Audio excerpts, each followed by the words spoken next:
Hello everyone again. I want to talk about Red Heifer Values. What the heck am I talking about? Well, if you're Jewish, you should know what a red heifer was and what it's becoming today. Yeah, red heifer. Yeah.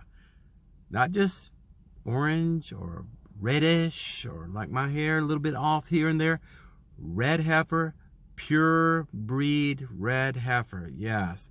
That was the only animal in tribal Israel's time, the only animal allowed to be sacrificed before Hashem in the full blood atonement for sin of uncleanness, unworthiness, ceremonial, spiritual uncleanness, what it is.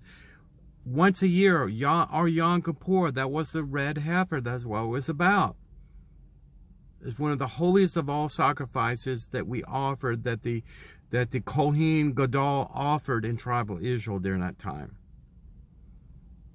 Well, when the Israelites left the desert, the wilderness, when they crossed the Jordan River into the Promised Land and took ownership of all that land and became Eretz Israel eventually, and King David brought in the Ark of the Covenant in Jerusalem and already started building the temple before God. Now, where was the blueprints for the temple that King David was planning? Now, Hashem gave King David the blueprints, and talking to the prophets of Samuel and Nathan and others worked with him. The priests worked with him, and Hashem gave him the blueprints for the first temple. But he was not allowed to build the first temple. His son Solomon did. Anyway, where I'm going is, where was the temple built that contained the Ark of the Covenant, in which God's glory, his Shekinah glory, came in and was acknowledged centrally within Israel? It was on Mount Moriah. That's the same mountain in Jerusalem that Abraham took Isaac up to sacrifice. That's where it goes back to that. That Mount Moriah, King David and Solomon put that temple there. And even King Herod and 2,000 years ago built a second temple there on Mount Moriah.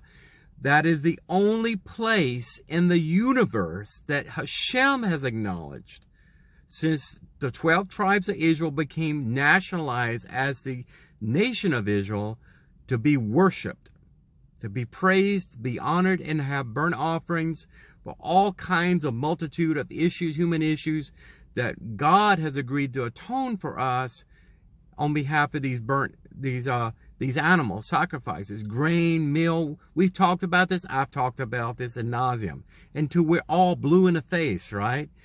Where am I going here? In 1967, we had full control of Eretz Israel. We had the Golan Heights. We had all of Samaria. There were 100,000 Jordanian Arabs that left the West Bank, Samaria, and went back to Jordan. We had full control of Har HaBayit. We had military IDF control over 40 acres of King Solomon's Temple Mount. We had a unified Jerusalem. East and West became one capital of Israel. Israel High, right? We had the Mount Sinai. Yes, where Moshe went up to get the 10 Commandments. We had all the Sinai Peninsula from Egypt, because we beat the pants off the Egyptians, the Syrians, and the Jordanians. In 1967, the Prime Minister Moshe Dayan, I've talked about this before. He said, okay, we have full control of the Temple Mount. What should we do with that dome of the rock thing there in those Muslim mosques?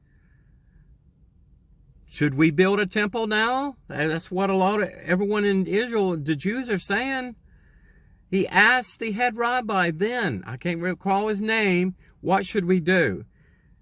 Well, the head rabbi then there in 1967 says, Halakha says that Jews cannot go up to Har HaBayit because we don't know what's consecrated, what's holy, and what's not holy. We don't know where the Holy of Holies is.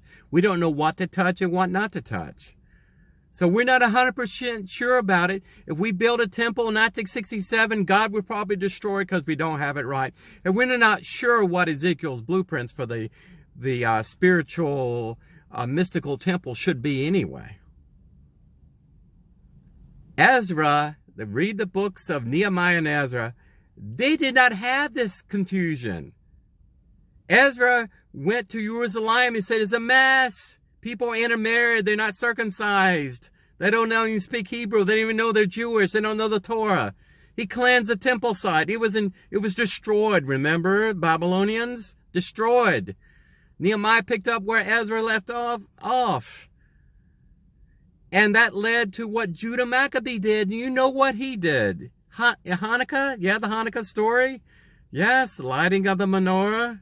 All of this good stuff, miracles, it's in our history. We teach it to Jewish students in yeshiva. Every rabbi on earth knows, on the planet knows about these wonderful historical stories. The only halakha that Ezra, Nehemiah, Judah Maccabee, and even the Hebrew king, Hasmonean king, King Herod, who built the second temple, a very beautiful building, by the way, in which there were burnt offerings, and you had Kadal, you had the Kohen Gadol there, the high priest Caiaphas, yeah, read the writings of Josephus. The only Hanukkah they followed was the Torah. The Torah, the final rule of arbitration. We have a Torah ark in every synagogue around the world.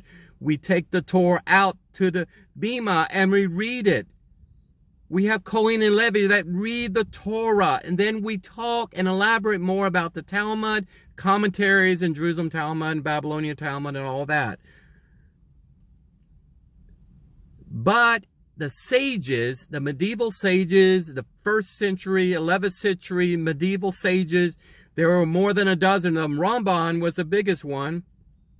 He actually codified halakha as we know it. There's 613 mitzvahs. He elaborated in that. There's about 11 volumes of this stuff. There's even ethical treatment on what to do about an ox. Yes, this is the halakha that the Chief Rabbi in 1967 said he had to follow. Do not build a temple there and give it. Not only did they say we can't build a temple and no Jew can pray there because they can't go up there. He gave it to the Grand Mufti in Jordan. The head imam there in Jordan. He gave it back to the Jordanians that murdered Jews. And they sealed the deal around 1994 with a peace deal with Jordan. Yeah. The head rabbi today, the chief head rabbi today, Yosef, I believe, in Israel. Pretty much a Sanhedrin there. A lot of chief rabbis there.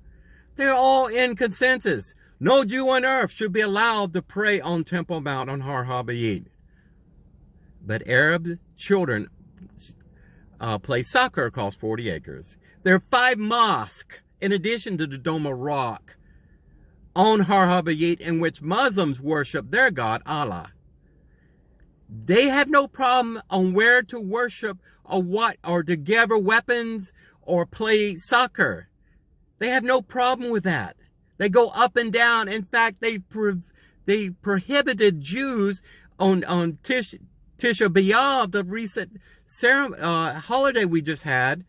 We couldn't even go up there last Sunday because it was a Muslim holiday. Thank our chief rabbis for this. Political correctness? I don't know what you call it. Get back to the Torah. These are red heifer values, folks. I cannot build a temple.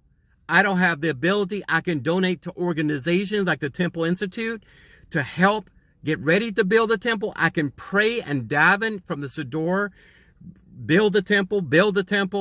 But we need Torah builders, folks. We need red heifer values, folks. We need to live our lives astutely, grow some payot, wear tzitzit katan, whatever, grow a beard if you're a man. Definitely be circumcised. Do whatever you can to be observant, red heifer values. Because the Mashiach will not fix stupid, and we should not wait on the Mashiach to build the temple. Because God is judging Israel today and every Jew on the planet, and no one on this planet is ceremonially and spiritually clean because of the red heifer. Consider that.